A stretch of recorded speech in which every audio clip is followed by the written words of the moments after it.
Have you ever found yourself in that situation? You know the one. You're just scrolling, maybe on your phone, seeing all these like perfect moments from Oh, friends. yeah.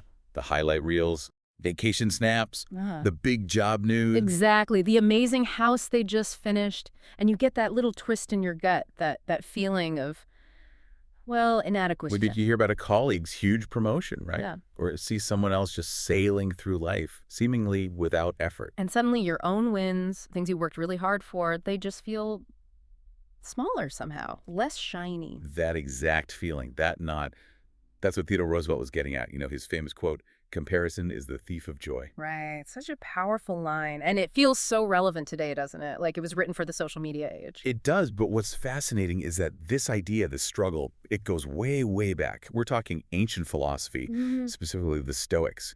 They were wrestling with this exact human tendency thousands of years ago, Mm. long before Instagram was even a glimmer. Wow. So it's not just us then. It's an old, old problem. Definitely not just a modern thing. Okay, so that's why today on the deep dive, we really want to explore this.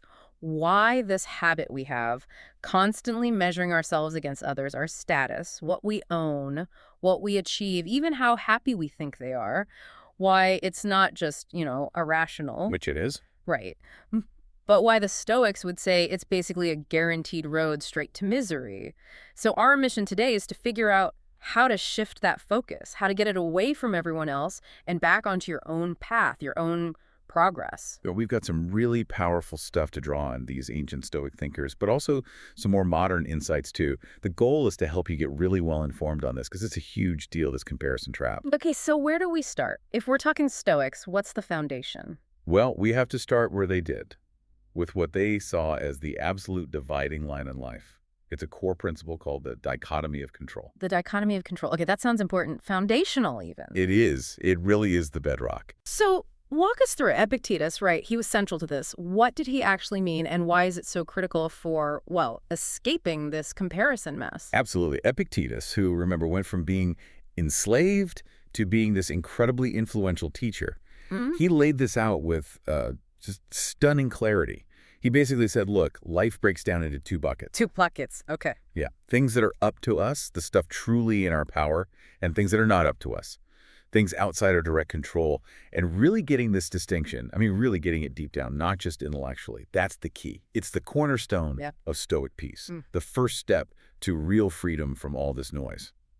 Okay, so let's unpack that first bucket. Up to us. What exactly falls in there? Because honestly, it often feels like everything is tangled up, internal, external. It's hard to separate sometimes. That's a great point. And yeah, that separation is the work. Epictetus was very specific. What's up to us is primarily our volition. That's our will, our choices, our moral purpose. Or inner stuff. Exactly. Our judgments, our desires, our intentions, our opinions, even our affections. Yeah. Think of it like your inner command center, your mind, your ability to reason, to choose how you respond.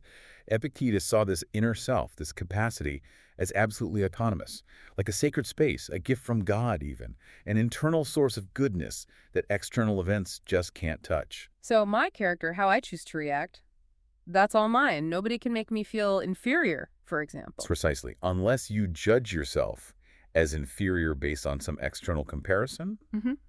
the power resides in your judgment, your internal assent. Okay, that's a lot of responsibility, but also empowering. So what's in the other bucket, the not up to us stuff? Because that seems to be where all the comparison anxiety lives. But you are. And yes, this is where we tend to spend so much energy chasing things, comparing ourselves. What's not in our power, well, our bodies, for one. Bodies, like health, Yeah. appearance. Yep. Health, looks, physical abilities. Also our possessions, house, car, money, our reputation, what other people think of us, worldly success, promotions, awards, social status, honor, basically all external circumstances. Wow, that's a lot. Pretty much everything we usually strive for and compare. Think about it. Hmm. You can eat perfectly, exercise like crazy, and still get sick. You can be brilliant, work nonstop, but the economy tanks or someone else gets the job for reasons you can't control. Yeah. That happens. These things, the Stoics saw, are inherently unstable. They're fleeting. They depend on luck, on fate, on other people's actions. They're just not under our direct command. And that brings us right back to comparison, doesn't it? Because if my happiness, my sense of self-worth, depends on getting that promotion or having that perfect body or getting that praise, things that are ultimately out of my full control. Then Epictetus says, you're setting yourself up. It's a guaranteed path to misery. You're basically handing over your inner peace, your tranquility, what they call eudaimonia, to things you can't rely on. It leads straight to frustration, anxiety, disappointment. Because you're basing it on shaky ground. Exactly. And when we compare, think about what we're comparing. Almost always, it's stuff in that not in our power bucket. Someone else's house, their job title, their looks, their seemingly perfect life. Yeah, we focus on the externals. Right. And we immediately feel less than or envious. Yeah. But the whole comparison is flawed from the start because we're comparing things we don't control. And crucially, things the Stoics argued don't actually hold intrinsic value anyway. Okay, that idea that some things have real value and others don't, that feels like another key piece. You mentioned eudaimonia. Can we dig into that a bit more? And this idea of virtue being the only thing that's truly good, how does that dismantle comparison? Yes, this is crucial. Eudaimonia isn't just feeling happy like, woohoo, I got a bonus. Yeah. It's deeper. It's about human flourishing, a sustained state of well-being that comes from living a life of reason and virtue. So it's not dependent on external circumstances. You could be flourishing even if things are tough. That's the radical idea. True eudaimonia is resilient. It's an inner harmony, a sense of purpose that isn't tied to whether you're rich or poor, sick or healthy. And virtue is the key to unlocking it. And when the Stoics talk virtue, they mean specific moral excellences. Like what? What are these virtues? Primarily practical wisdom or moral insight, knowing the right thing to do. Courage, facing difficulty well. Self-control or temperance, managing desires and emotions. And justice, fairness, and kindness in our dealings with others. Okay. Wisdom, courage, self-control, justice. Right. And they believe virtue itself doesn't come in degrees. You either possess it or you're working towards it. But, and this is important, progress towards virtue definitely exists. So if virtue is the only real good, the only thing needed for this deep flourishing, what about all that other stuff? Health, wealth, reputation, stuff we compare constantly. The Stoics had a term for these, right? Indifferents. Exactly. Indifference. And understanding this is incredibly liberating when it comes to comparison. How so? What does calling them indifferent actually do for us? It means these things, health, wealth, pleasure, reputation, even life and death, are neutral in themselves. They don't inherently benefit you or harm you, morally speaking. They're just the material you have to work with. Like props on a stage? Perfect analogy. They're the props, the setting. They don't determine the quality of your performance, how you use them, how you act with them. That's what matters. A virtuous person uses wealth wisely if they have it, or remains serene without it. Their eudaimonia, their inner state, isn't dependent on these props. So when I see someone else's fancy car, instead of feeling envy, the Stoic response shifts the focus inward. You ask, am I managing my finances with wisdom? Am I exercising self-control over my desire for things? Am I treating others justly regardless of what car they drive? The real good isn't their car. It's your character, your choices in relation to cars, money, desire. It totally reframes the comparison. that feels so counter to how we're wired, especially about wealth. It's such a huge comparison point in our culture. But Seneca, another big Stoic name, he had that really provocative line, the shortest route to wealth is the contempt of wealth. What's going on there? It sounds paradoxical. It absolutely is, and it's brilliant.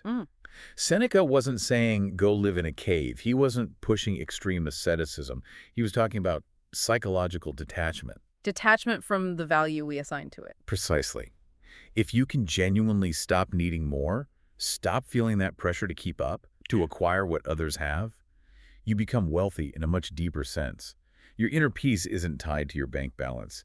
You realize you already have enough because enough isn't defined by external benchmarks. So it directly attacks that comparison engine. You're not looking over your shoulder anymore. Exactly. You're content with what is sufficient for a virtuous life, which might be very little externally. And this wasn't just a Stoic idea either, right? Socrates, way before them, apparently argued something similar about money. He did. Socrates made the point that material wealth is value neutral. It's neither good nor bad in itself. Its effect depends entirely on the character of the person who has it. So money is just a tool. Just a tool. A virtuous person can use it for good supporting community, education, living simply. Someone lacking virtue might use it to exploit, oppress, or indulge destructively. The money itself isn't the issue. the person's character is. Which again makes comparing based on wealth seem, well, irrational. If it's just a tool, why compare toolboxes? Exactly. Why compare toolboxes when the real question is, how skillfully and virtuously are you using the tools you do have? How are you playing your part on your stage with your props? That's the only comparison that matters, and it's an internal one. And crucially, the Stoics weren't saying everyone has to be a perfect sage overnight, right? They talked about progress, trochope. That seems really important for not getting discouraged. Oh, absolutely vital. Procope, the idea of progress, of making headway, is key. They recognized most of us are learners, students on the path. We're not perfectly wise, not living in constant eudaimonia. Life is a journey towards virtue. So it takes the pressure off achieving some impossible ideal state that maybe someone else seems to embody. Completely. It reframes life as ongoing self-improvement. You're not in a race against others to some external finish line they might have already crossed. You're focused on becoming a better version of yourself than you were yesterday. Measuring against your past self, not against others. That's the essence of it. Every step towards better judgment, more self-control, more courage. That's progress. That's the win. Regardless of what anyone else is doing or achieving, it shifts the inner script from I'm falling short compared to them to I'm growing, I'm learning, and that's what counts. Okay, that internal focus is powerful. Let's build on that and talk about mastering our judgments and emotions. Because this seems like ground zero for where comparison really digs in and hurts. The Stoic view of emotions, the patha, it's pretty radical, isn't it? They didn't see them as these uncontrollable waves. Not at all. This is another game changer. They saw emotions, particularly the disturbing ones like anger, fear, envy, as being volitional and experienced through a judgment of opinion. Volitional, meaning we choose them. In a fundamental sense, yes. They argued that emotions are products of our mind, our interpretations, our judgments about events, not the events themselves. It's not your friend getting the promotion that makes you envious. It's your judgment that their promotion somehow diminishes you or signifies something unfair. Wow. Epictetus had that blunt quote, didn't he? Something like, "You're not harmed by being hit or insulted unless you believe you're being harmed." Exactly. He said, it is not enough to be hit or insulted to be harmed. You must believe that you are being harmed. If someone succeeds in provoking you, realize that your mind is complicit in the provocation. My mind is complicit. That puts the responsibility squarely back on me. It does. If you feel that sting of jealousy looking at those perfect vacation photos, it's not the photos causing the pain. It's your underlying judgment. Their life is better. I'm missing out. My life isn't good enough. Your mind co-authored that feeling. It strips away the excuse of blaming externals. Right. There's that story about Epictetus and the guy complaining about his angry brother. Ah, yes, a classic illustration. This man comes to Epictetus totally worked up, asking, what can I possibly do about my brother? He's always so angry. He's looking for strategies to manage his brother. And Epictetus' answer is surprising.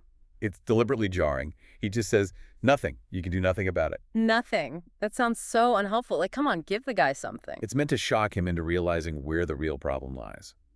Epictetus immediately points out that the brother's anger is external, not in the man's control, not up to us, but the man's own distress, his own agitation about his brother's anger. That was entirely his own creation, stemming from his judgments about it. So the real issue wasn't the brother's anger, but the man's reaction to the brother's anger. Precisely.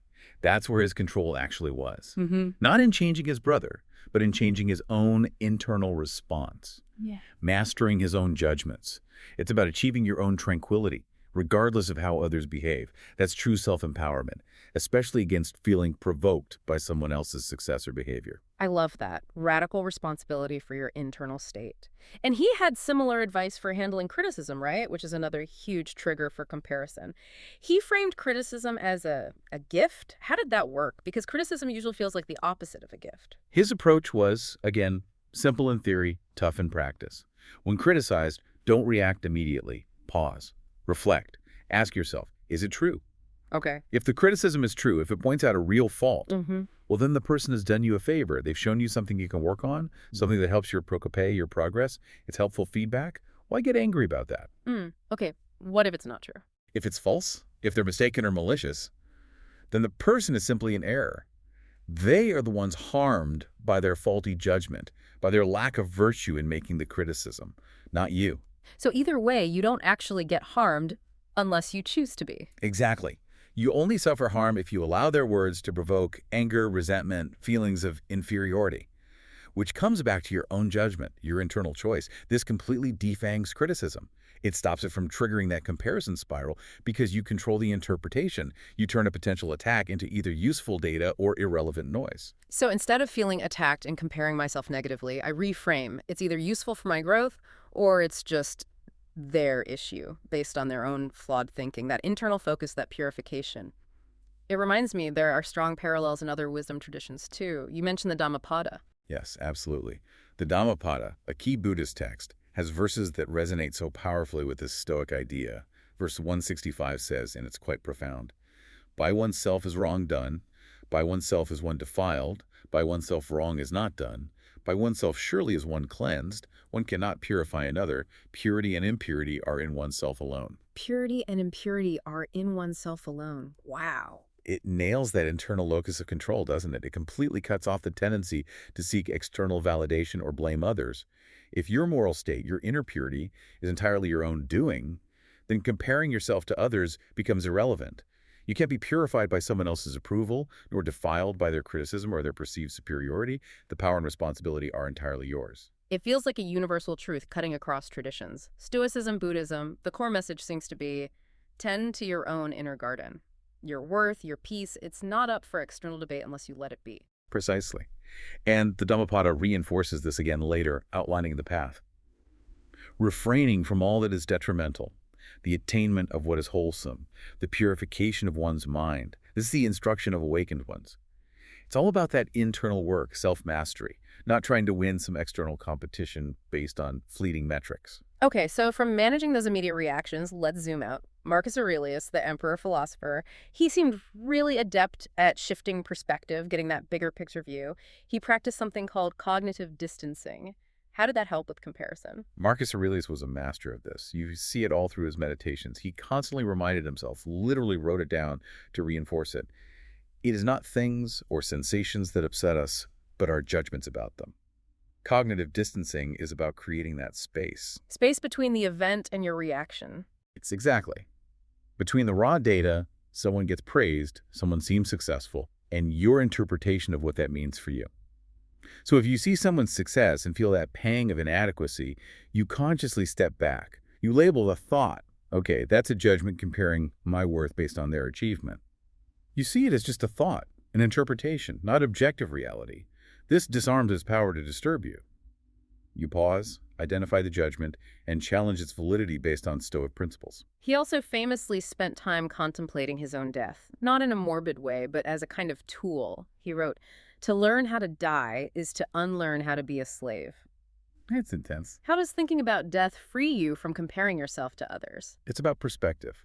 When you calmly, rationally consider your own mortality, as the Stoics advised, all the things we typically compare, status, wealth, praise, achievements, they suddenly seem incredibly small, trivial, ephemeral. Because they won't last. Right.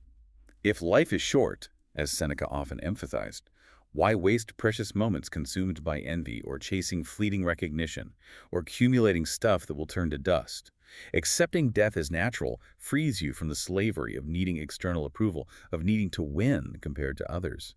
What matters in the face of mortality is how you live now, your character, your actions today. That cosmic scale really changes things. Marcus Aurelius wrote about the little affair of character and glory, didn't he? Urging us not to get worked up about it when we think about, what was it? Oblivion, eternity, the fickleness of applause? Yes, beautifully put. He asks us to reflect on how all things shall be involved in oblivion, and the vast immensity of eternal duration on both sides, how empty the noisy echo of applause is, how fickle and injudicious the applauders, how narrow the bounds within which our praise is confined. His advice: retire into this little part of yourself, focus inward, keep yourself from distraction and intense desires. Retire into this little part of yourself. That's a direct command to stop looking outward, stop comparing. It's a radical call to introspection, absolutely. Mm-hmm. He's saying, look, in the grand cosmic scheme, other people's opinions, fleeting successes, the stuff that fuels comparison, it's basically meaningless dust. To let that disturb your inner peace, your prohairesis, your core self, is to forget your place. When you retreat inward to that part of you that chooses and judges, the external noise loses its power. You've zoomed out. And he used that amazing analogy, too, comparing the Earth to the universe. Yeah, he said something like, this earth with its cities and peoples, If measured by the universe, we may regard as a mere dot. Our life occupies a portion smaller than a dot. Smaller than a dot. That's not just humbling, it feels liberating. It really is. Because if our whole planet is a dot, and our life is a fraction of that dot, how much importance can we really attach to whether our dot seems slightly shinier or bigger than someone else's dot right now? It dissolves the perceived importance of the things we compare. It shifts the focus back to what you can control on your tiny portion of the dot. Your character, your choices, your virtue. It fosters humility, not self-important comparison. This cosmic view ties into how they saw nature and adversity, too. They believed in the logos, this underlying universal intelligence or order. How did that belief help deal with setbacks and the unfairness that often fuels comparison? Like, why did they get the good luck? Right. The belief in the logos, this rational, divine principle organizing the cosmos, was fundamental. It meant everything happens for a reason within a vast, interconnected, logical system, even if we can't see the whole picture. Marcus Aurelius framed it as, nature intended an orderly world, so everything happening now follows a logical sequence. So accepting what happens as part of a larger plan. Essentially, yes. Accepting it as rational, even if painful or difficult. It helps shift the focus from, why me? This isn't fair compared to them, to, okay, this is happening within the rational order of the universe. What is the virtuous response required of me now? It fosters acceptance over resentment and comparison. Which leads to Seneca's view on adversity, that nothing bad ever really happens because externals are indifferent and we should welcome challenges as training. Exactly. His analogy of the wrestler is perfect. A wrestler doesn't get stronger or prove their skill by only fighting weaker opponents. They need tough challenges to grow, to build resilience, to actually demonstrate their prowess. So adversity is like a tough opponent for our character. Precisely. Seneca argued that difficulties allow us to exercise and strengthen our virtues, courage in the face of fear, patience during setbacks, self-control when tempted to despair. It reframes hardship. It's not a sign of failure or bad luck compared to others who seem to have it easy. It's an opportunity for internal development for your procope. The question becomes, how can I use this to become stronger, wiser, more virtuous? Not, why is this happening to me? It's like mental gymnastics, preparing for difficulty. Seneca also advised actively anticipating misfortune, right? Thinking about potential loss. That sounds a bit morbid, but what was the point in relation to comparison? It wasn't about being morbid, but realistic and prepared. The practice, often called premeditatio malorum, premeditation of evils, helps lessen the shock and grief when loss inevitably occurs. Because you've mentally rehearsed it. Partly, yes. But it also combats the bitterness that arises when we feel singled out by misfortune, when we look around and see others seemingly untouched. By regularly contemplating the potential loss of health, wealth, loved one, things that happen to everyone, eventually we internalize the universality of hardship.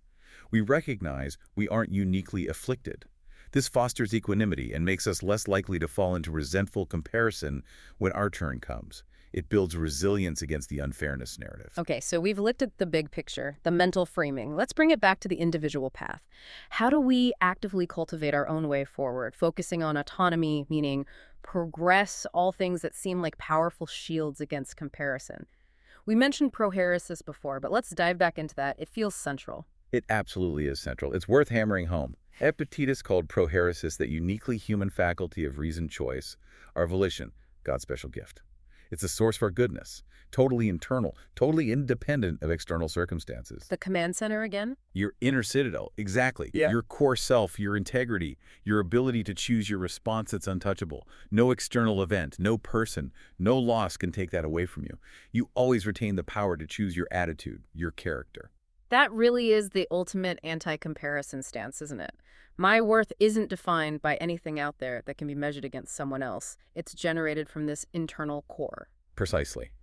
And Epictetus, much like Socrates, wasn't about complex doctrines. His core message was an exhortation. Know yourself. Practice self-examination. Discover this internal source of goodness. He wanted people to find this wellspring within themselves that generates happiness and integrity, regardless of external ups and downs. That inward focus is the anti-comparison mindset. Your journey, your cultivation, that's the real game. It makes me think of Viktor Frankl, his experiences in the concentration camps. Talk about having all external validation stripped away. He wrote about how personally meaningful achievements meant nothing there. That must have been shattering. Frankl's writings from that time are incredibly stark and powerful on this very point. He tells this story.